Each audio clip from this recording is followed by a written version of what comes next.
Okay, so this is a product review of the CacoonCam and Smartbeat baby monitors. This is not an unbiased review and should not be shared outside of the Photorhythm organization, NDAs, all that.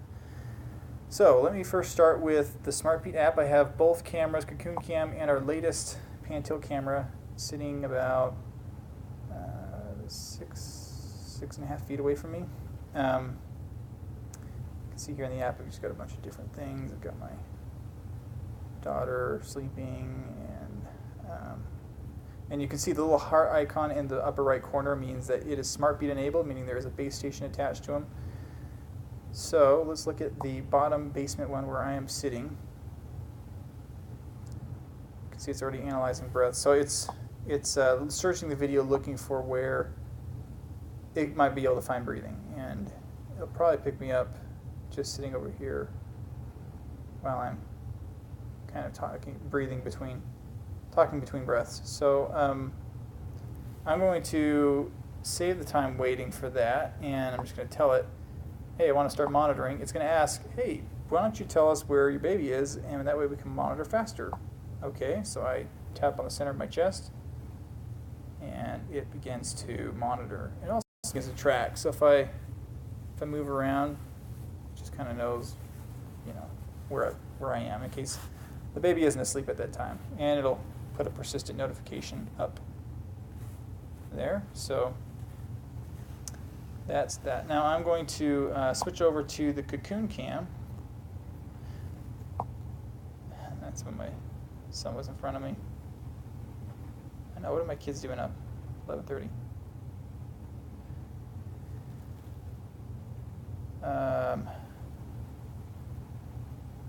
I'm not sure what's happening right here. Okay, there I am. So that took a while. Usually it's actually pretty quick. It's almost running in the background, but the latency is pretty good. Let's see if I wiggle my left foot.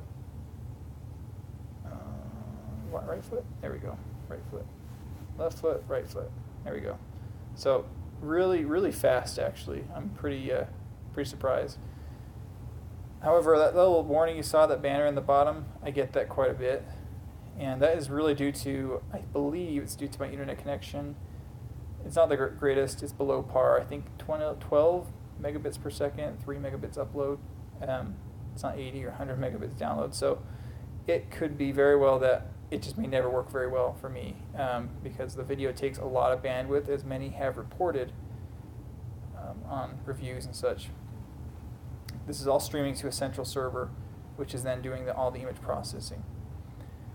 So this will never show up. I've never seen the waveform or any indication that it's doing anything other than recognizing there's motion, which there's not, but that's all I ever see.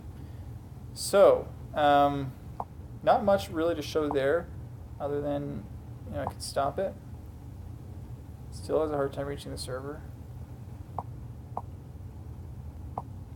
And I've noticed if I hit it a second time, usually it'll work.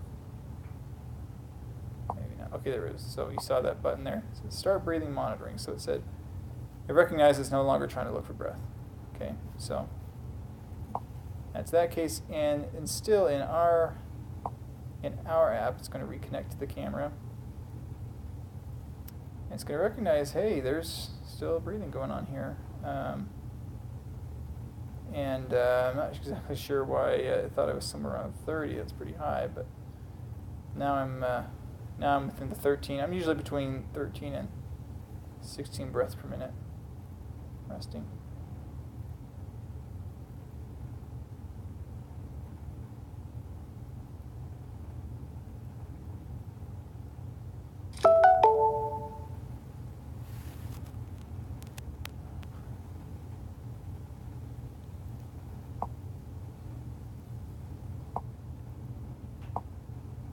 Anyway, just show my breath rate happening here.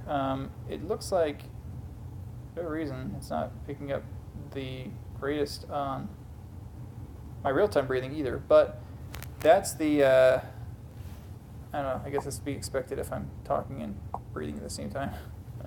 So, that is basically all I have to show here. So I can't get the breathing to go on the CacoonCam, which is a little disappointing. But again, the video, I just moved my foot, but let's see, come on. Okay, so it looks like it has to catch up for a little bit. Okay.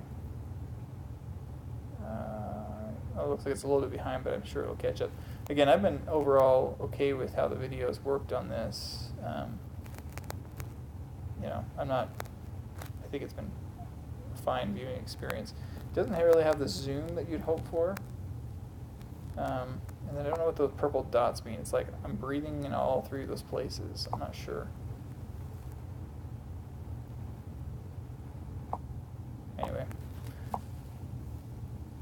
Anyway, that's the review I have right now for CacoonCam and how it stacks up against our monitor. Again, CacoonCam sells for $149 or $145 on Amazon and no longer has a subscription fee, which I'm not exactly sure how logistics are working out for them, seeing that they're using a server for all this. Ours is going to go for $250, and and they have a 4.5-star review right now on Amazon.